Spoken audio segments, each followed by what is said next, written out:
According to the historian Flavius Josephus, when Roman forces breached Masada's defenses, the nearly 1,000 Jewish zealots who had been holding out there, led by Eleazar ben Yair, chose to commit suicide rather than be captured, enslaved, or killed by the Romans. Although the historical accuracy of this mass suicide is debated among scholars, the story of Masada has become a powerful symbol of resistance and sacrifice in Jewish history.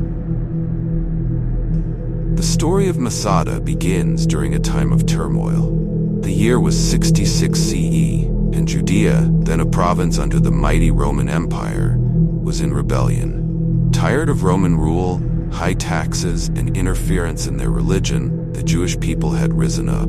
However, the Romans were not about to let this small province defy their power. The great Roman armies marched into Judea, determined to crush the rebellion and show the world that Rome would not be challenged. As the rebellion raged on, a group of Jewish zealots, fiercely independent fighters, decided to seek refuge in a place almost impossible to reach: Masada.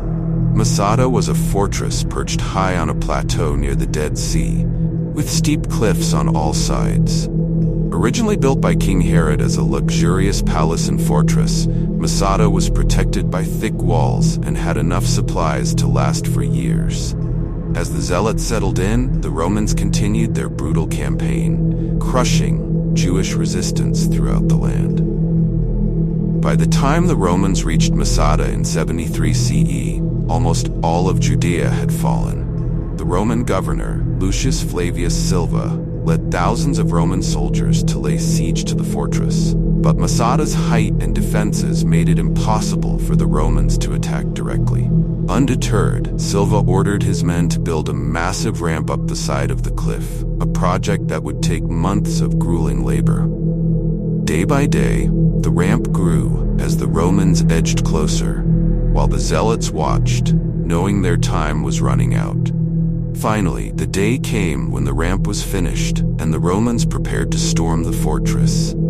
As the Roman battering rams struck against Masada's walls, the Zealots realized they faced a dire choice: surrender and become slaves, or make a terrible decision to die on their own terms.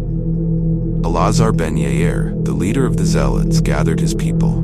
In a somber and fiery speech, he reminded them of their belief in freedom and dignity. He convinced them that it was better to die free than to live under Roman rule.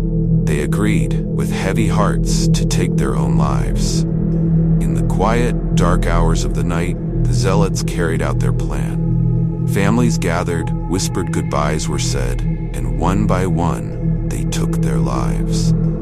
According to the historian Flavius Josephus, when the Romans finally broke through the walls, they found nothing but silence and empty rooms. Almost 1,000 bodies lay still, their defiance echoing even in death. The story of Masada remains shrouded in mystery.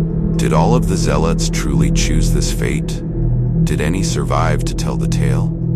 The only account we have is from Josephus, and some scholars question its accuracy.